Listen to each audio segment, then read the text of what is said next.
முதல் செய்யாறு வரை அமைக்கப்பட உள்ள தொழில் வழித்தட சாலை திட்டத்தில் திருவண்ணாமலையை இணைக்க முன்னுரிமை அளிக்கப்படும் என்று பொதுப்பணித்துறை அமைச்சர் ஏவ வேலு அறிவித்துள்ளார். சட்டமன்ற கேள்வி நேரத்தில் திமுக உறுப்பினர் பிச்சாண்டி எழுப்பிய கேள்விக்கு பதிலளித்த பொதுப்பணித்துறை அமைச்சர் ஏவ வேலு அவர்கள், திருவண்ணாமலை மாவட்டம் செய்யாறு சிப்காட்டில் இருந்து சென்னை எண்ணூர் துறைமுகம் வரை தொழில் வழித்தட சாலை அமைக்கப்பட உள்ளது. இந்த திட்டத்தின் 2ஆம் கட்டமாக திருவண்ணாமலையை இணைக்க முதலமைச்சருடன் கலந்து பேசி முன்னுரிமை அளிக்கப்படும் என்று அமைச்சர் தெரிவித்தார்.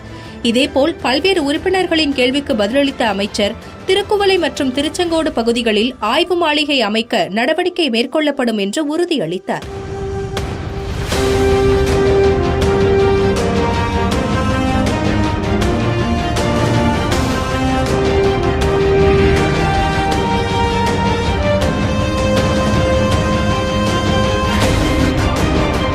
சட்டப்பேரவையில் கேள்வி நேரத்தில் பதிலளித்து பேசிய நெடுஞ்சாலைகள் துறை அமைச்சர் ஏவ வேலு, கோவை கரூர் நெடுஞ்சாலையில் 15 கிலோமீட்டர் தேசிய நெடுஞ்சாலை என்பதால் அது விரிவாக்கம் செய்வதற்கு திட்ட அறிக்கை தயார் செய்யப்பட்டு பரிசீலனையில் உள்ளதாக தெரிவித்தார்.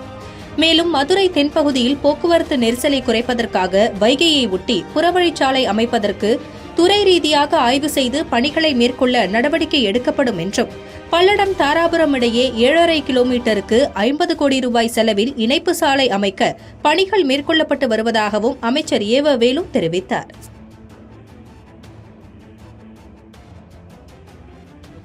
சட்டமன்ற பட்ஜெட் கூட்டத்தொடரில் கேள்வி நேரத்தில் பதிலளித்து பேசிய பொதுப்பணித்துறை அமைச்சர் ஏவ வேலு, பல்கலைக்கழக வேந்தர் நியமனம் உள்ளிட்ட தமிழ்நாடு அரசின் பல்வேறு மசோதாக்களுக்கு ஒப்புதல் அளிக்காத ஆளுநர் RN ரவிக்கு எதிராக உச்சநீதிமன்றம் சென்று முதல்வர் பெற்ற தீர்ப்பு பற்றி பெருமிதத்துடன் பேசினார்.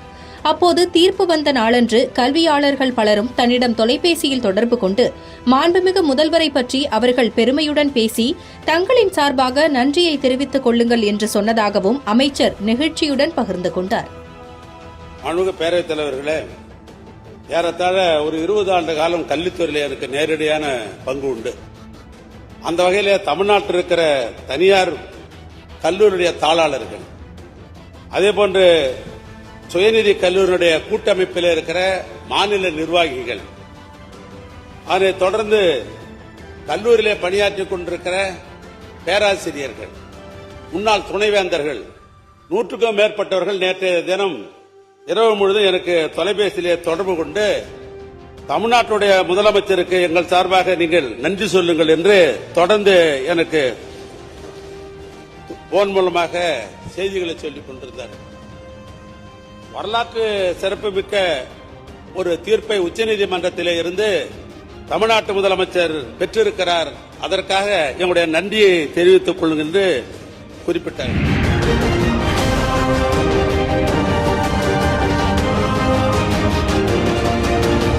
முதலமைச்சர் பிறந்தநாளையொட்டி காஞ்சிபுரம் தெற்கு மாவட்டம் உத்திரமேரூர் ஒன்றிய திமுக சார்பில் மாபெரும் பொதுக்கூட்டம் மற்றும் நலத்திட்ட உதவிகள் வழங்கும் விழா பெருநகர் கிராமத்தில் நடைபெற்றது.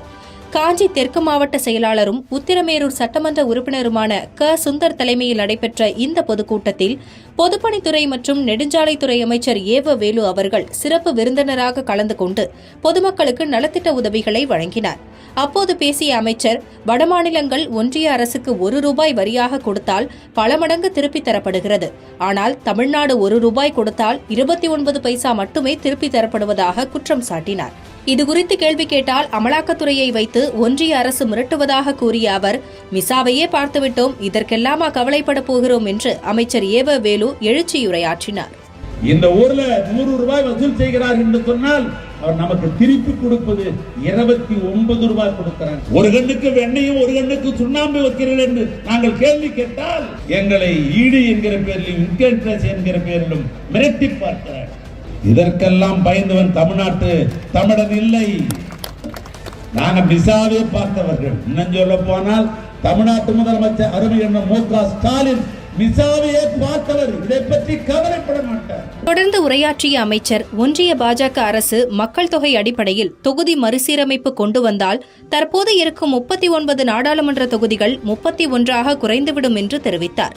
மேலும் தேசிய கல்விக் கொள்கை அமல்படுத்தப்பட்டால் 5, 8, 10ஆம் வகுப்பு மாணவர்களுக்கும் பொதுத் தேர்வை கொண்டு வந்து அவர்கள் மன உளைச்சலுக்கு ஆளாவார்கள் என்பதோடு இந்தி திணிப்புக்கும் வழிவகுக்கும் என்று பேசினார். மக்கள் எல்லாம் கூட்டி பார்த்து இந்தியாவில் ஒரு தொகுதிக்கு இவ்வளவு மக்களை ஒதுக்கி நாங்க தொகுதி உருவாக்க போறோம் அப்படின்னு பார்த்தா நம்ம நிலைமை என்னன்னா இப்போ 39ன்னா மறுபடி வந்தா 8 குறைஞ்சு போயும் 31.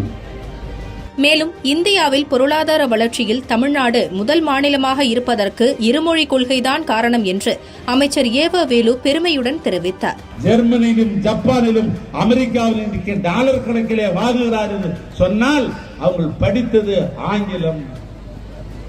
அவங்க படித்தது ஆங்கிலம். அதான் அண்ணா சொன்னார், நம் தாய்மொழியான தமிழை நாம் படிக்க வேண்டும், இணைப்பு மொழியாக வெளியே போக வேண்டும் என்று சொன்னால் ஆங்கிலம் இருந்தால் போதும். அதுதான் இருமொழி கொள்கை என்று அண்ணா கொண்டு வந்ததுதான் தமிழ்நாட்டு முதலமைச்சர் இன்றைக்கு கடைபிடிக்கிறார். இருமொழி கொள்கை தான் எங்கள் உயிர் மூச்சு என்று என்றைக்கு இருக்கிற முதலமைச்சர்.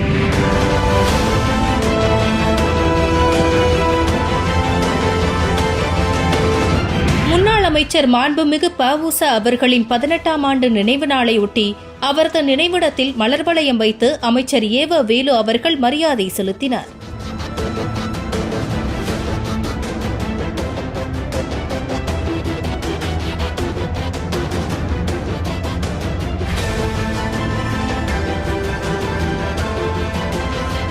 கோடை காலத்தில் மக்களின் தாகம் தீர்க்க கழகத்தின் சார்பில் நீர்மோர் பந்தலை திறக்க வேண்டும் என்று மாண்புமிகு தமிழ்நாடு முதலமைச்சர் அவர்களும் துணை முதலமைச்சர் அவர்களும் அறிவுறுத்திய நிலையில் தமிழ்நாடு எங்கும் நீர்மோர் பந்தல் திறக்கப்பட்டு வருகிறது.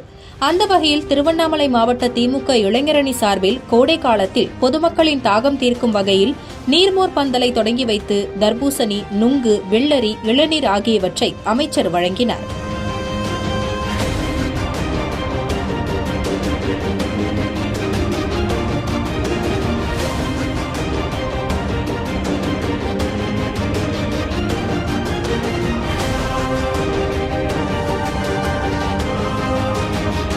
இதேபோல் திருவண்ணாமலை தெற்கு மாவட்ட திமுக சார்பில் கோடை காலத்தில் பொதுமக்களின் தாகம் தீர்க்கும் வகையில் நீர்மோர் பந்தலையும் அமைச்சர் ஏவ வேலு தொடங்கி வைத்தார்.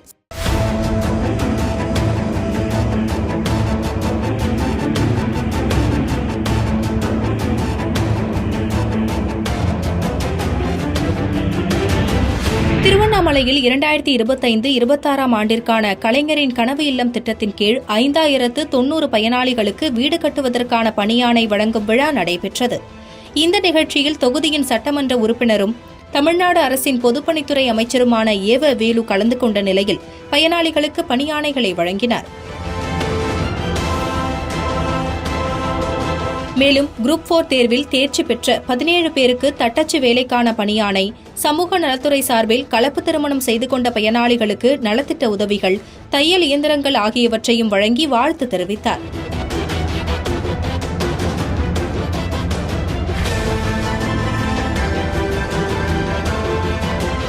இதனைத் தொடர்ந்து உரையாற்றிய அமைச்சர் அவர்கள் 1970இல் முத்தமிழறிஞர் கலைஞர் குடிசையில்லாத சென்னை மாநகரத்தை உருவாக்க வேண்டும் என்று சிந்தித்து குடிசை மாற்று வாரியத்தை தொடங்கியதாகவும், இந்தியாவில் எந்த மாநில முதலமைச்சரும் சிந்திக்காததை திருவாரூர் மாவட்டத்தில் குக்கிராமத்தில் பிறந்த கலைஞர் சிந்தித்து மக்களுக்கான திட்டத்தை செயல்படுத்தியதாக பெருமிதத்துடன் தெரிவித்தார். 1970இல் தான் முத்தமிழறிஞர் கலைஞர் அவர்கள் தான் குடிசையெல்லாம் மாற்ற வேண்டும், தமிழ்நாட்டில் எங்கேயுமே குடிசையே இருக்கக்கூடாது என்று மாற்ற வேண்டும் என்பதற்காக சென்னையில் குடிசை மாற்று வாரியம் என்கிற ஒரு அற்புதமான வாரியத்தை உருவாக்கினார்.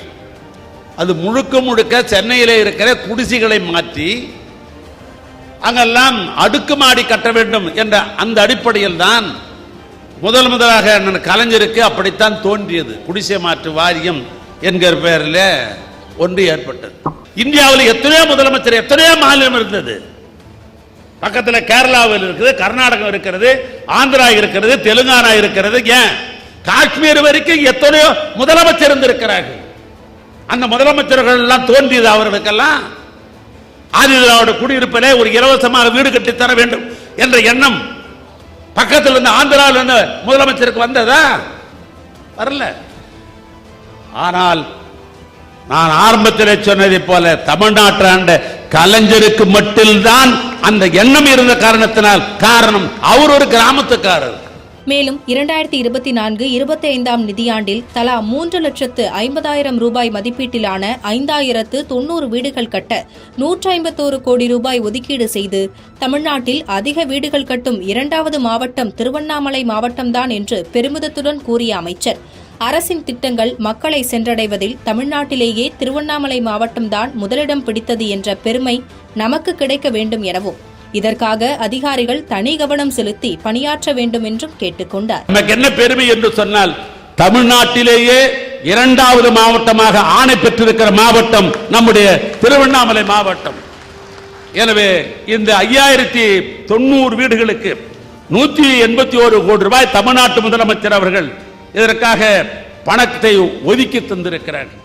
இந்த நிகழ்ச்சியில் சட்டப்பேரவை துணை சபாநாயகர் கு. பிச்சாண்டி, மாவட்ட ஆட்சியர் தர்பகராஜ், திருவண்ணாமலை நாடாளுமன்ற உறுப்பினர் CN அண்ணாதுரை, செங்கம் MLA மூப்பே கிரி, கலசப்பாக்கம் MLA சரவணன், செய்யாறு MLA ஜோதி உள்ளிட்டோர் கலந்து கொண்டு சிறப்பித்தனர்.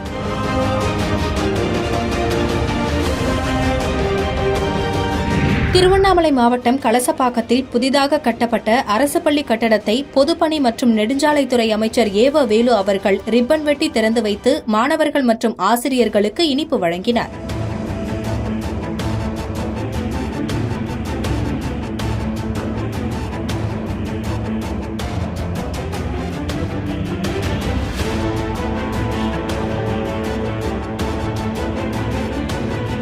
இதேபோல் திருவண்ணாமலை மாவட்டம் கோவில் மாதிமங்கலம் கீழ்த்தாமரைப்பாக்கம் செய்யாற்றின் குறுக்கே கட்டப்பட்டுள்ள மேம்பாலத்தை மக்கள் பயன்பாட்டிற்கு அமைச்சர் திறந்து வைத்தார்.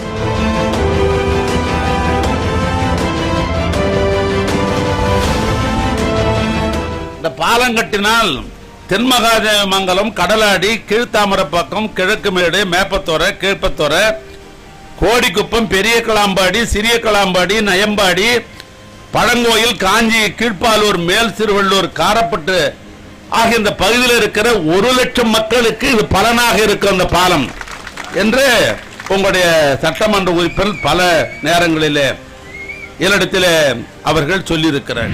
அதேபோன்று போக்குவரத்து துறையின் சார்பில் 17 புதிய அரசு பேருந்துகளை மக்களின் பயன்பாட்டிற்கு மாண்புமிகு பொதுப்பணி மற்றும் நெடுஞ்சாலைத்துறை அமைச்சர் ஏவ வேலு துவக்கி வைத்தார்.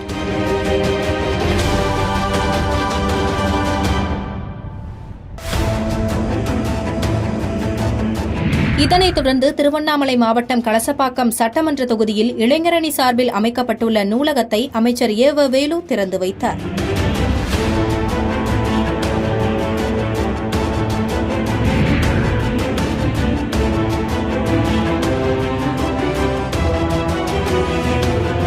கள்ளக்குறிச்சி மற்றும் தியாகதுர்கம் பேருந்து நிலையம் அருகே மக்களின் தாகத்தை தணிக்கும் வகையில் பொதுப்பணி மற்றும் நெடுஞ்சாலைத்துறை அமைச்சர் ஏவ வேலு அவர்கள் தண்ணீர் பந்தல்களை திறந்து வைத்தார். அப்போது பொதுமக்களுக்கு இளநீர், நுங்கு, வெள்ளரி, தர்பூசணி ஆகியவற்றை அமைச்சர் வழங்கி மகிழ்ந்தார். தொடர்ந்து கள்ளக்குறிச்சியில் கட்டப்பட்டு வரும் மாவட்ட ஆட்சியர் அலுவலகத்தை மாண்புமிகு பொதுப்பணித்துறை அமைச்சர் நேரில் சென்று பார்வையிட்டார்.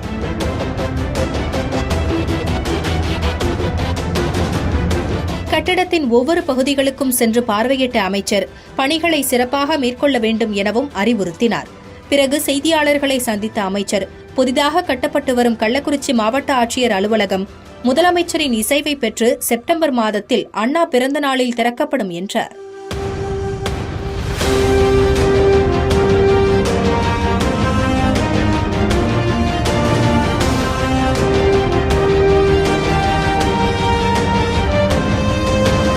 இந்த நிகழ்ச்சியில் சட்டமன்ற உறுப்பினர்கள் வசந்தம் கார்த்திகேயன், உதயசூரியன் மணிகண்ணன், MP மலையரசன், கள்ளக்குறிச்சி நகர செயலாளர் சுப்புராயலு, மாவட்ட அவைத்தலைவர் ராமமூர்த்தி, ஒன்றிய செயலாளர்கள் அன்புமணி மாறன், கிருஷ்ணமூர்த்தி, ராஜேந்திரன் மற்றும் கழக நிர்வாகிகள் பலர் பங்கேற்று சிறப்பித்தனர்.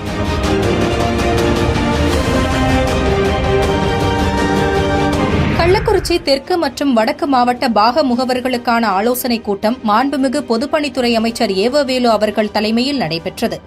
சட்டமன்ற உறுப்பினர்கள் வசந்தம் கார்த்திகேயன், உதயசூரியன், மணிகண்ணன், மாவட்ட அவைத்தலைவர் ராமமூர்த்தி ஆகியோர் முன்னிலையில் நடைபெற்ற இந்த கூட்டத்தில் உரையாற்றிய அமைச்சர், வருகின்ற 2026 தேர்தலில் பாக முகவர்கள் செய்ய வேண்டிய பணிகள் குறித்து விளக்கி பேசினார். அப்பொழுது கள்ளக்குறிச்சி மாவட்டத்தில் உள்ள ரிஷிவந்தியம், சங்கராபுரம், கள்ளக்குறிச்சி மற்றும் உளுந்தூர்பேட்டை ஆகிய 4 தொகுதிகளிலும் பெருவாரியான வாக்குகள் வித்தியாசத்தில் திமுக வெற்றி பெற அனைவரும் அயராது பாடுபட வேண்டும் என்றும், கள்ளக்குறிச்சி மாவட்டம் திமுகவின் கோட்டை என்பதை நிரூபிக்க வேண்டும் என்றும் கேட்டுக் கொண்டார். ஆளுநரை பயன்படுத்தி இந்த மாவட்டத்தை வளர்ச்சி மாவட்டமாக கொண்டு வர வேண்டும் என்று நான் சிந்திப்பது, அதற்காக உழைத்துக் கொண்டிருப்போம். நான் நிற்பதற்காக அல்ல, கள்ளக்குறிச்சி மாவட்டத்தை ஒட்டுமொத்தமாக திராவிட முன்னேற்ற கோட்டையாக ஆக்க வேண்டும் என்று வலியுறுத்தி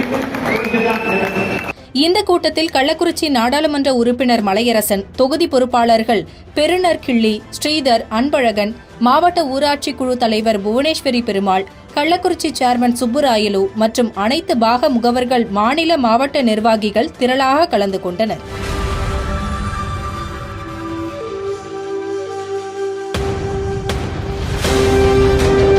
திருவண்ணாமலை மாவட்ட திமுக சார்பில் பௌர்ணமியை முன்னிட்டு கிரிவலம் வரும் பக்தர்களுக்கு பொதுப்பணி மற்றும் நெடுஞ்சாலைத்துறை அமைச்சர் ஏவ வேலு அவர்கள் அன்னதானம் வழங்கினார்.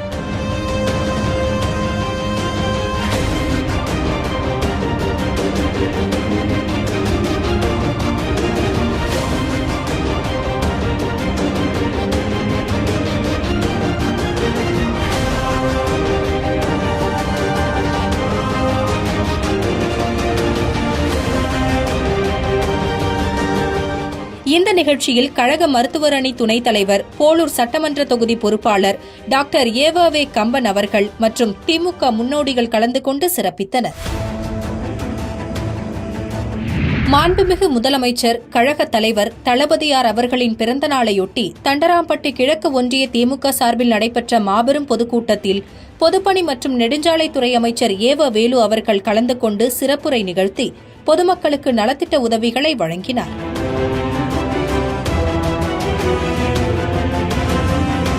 இவ்விழாவில் கழக மருத்துவர் அணி துணைத் தலைவர், போலூர் சட்டமன்ற தொகுதி பொறுப்பாளர் டாக்டர் ஏவவே கம்பன் அவர்கள் மற்றும் நாடாளுமன்ற சட்டமன்ற உறுப்பினர்கள், கழக முன்னோடிகள் திரளானோர் பங்கேற்று சிறப்பித்தனர்.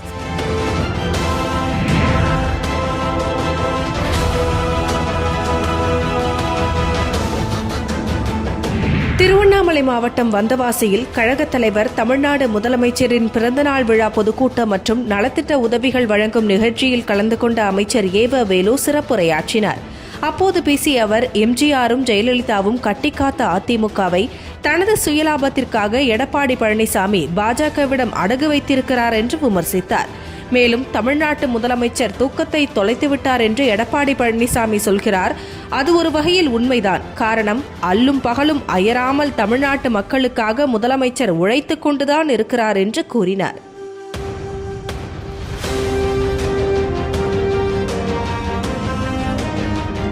ஆனால் அருமை நண்பர்களே, எடப்பாடி ஆட்சியில் இப்படி அண்ணா திமுகவை கொண்டு பிஜேபி அடமானம் வைத்து விட்டீர்களே, இது தமிழ்நாட்டு மக்கள் என்றைக்காக இருந்தால் ஏற்றுக்கொள்வார்களா? தேர்தல் வருகிற பொழுது தமிழ்நாட்டு மக்கள் உங்களுக்கு தண்டனை கொடுக்க தயாராக இருக்கிறார். என் பேச்சை தூரமாக கேட்டுக் கொண்டிருக்கிற அதிமுக நண்பர்களே, உங்களை அத்தனை பேர் இப்படி எடப்பாடி பழனிசாமி இன்னைக்கு அடமானம் வைத்து விட்டார். இது நியாயம்தானா? ஆனால் அவர் சொல்லுகிறார் இன்றைக்கு பேட்டியில, தமிழ்நாட்டு முதலமைச்சர் இன்றைக்கு தூக்கத்தை தொலைத்து விட்டு முழித்துக் கொண்டிருக்கிறார் என்று ஒரு குற்றச்சாட்டை சொல்லுகிறார். ஆமாம், தமிழ்நாட்டு முதலமைச்சர் தூங்காமல் தூக்கத்தை ஒழித்து விட்டார் என்பது இன்றைக்கு அல்ல, 4 ஆண்டு காலமாக எப்பொழுது நிற்கிறார், எப்பொழுது தூங்குகிறார். ஏன் தூங்கல தெரியுமா? உங்களுக்காக அல்ல, தமிழ்நாட்டு மக்கள் சிறப்பாக அவர்கள் வாழ வேண்டும், அவருடைய வாழ்க்கை தரம் உயர வேண்டும், அவருக்கு பாதுகாப்பாக இருக்க வேண்டும். இந்த திட்டங்களை இரவு நேரத்தில் கூட திட்டிக் கொண்டு அவர் தூங்காமல் இருக்கிறார். உங்களுக்காக தூங்காமல் இருக்கிற தலைவர் எங்கள் தலைவர் அல்ல. ஆயிரக்கணக்கான மக்களுக்கு நலத்திட்ட உதவிகளும் வழங்கப்பட்ட இந்த நிகழ்ச்சியில் ஆரணி பாராளுமன்ற உறுப்பினர் தரணிவேந்தன், வந்தவாசி சட்டமன்ற உறுப்பினர் அம்பேத்குமார் ஆகியோருடன் கழக நிர்வாகிகளும் பொதுமக்களும் திரளாக கலந்து கொண்டனர்.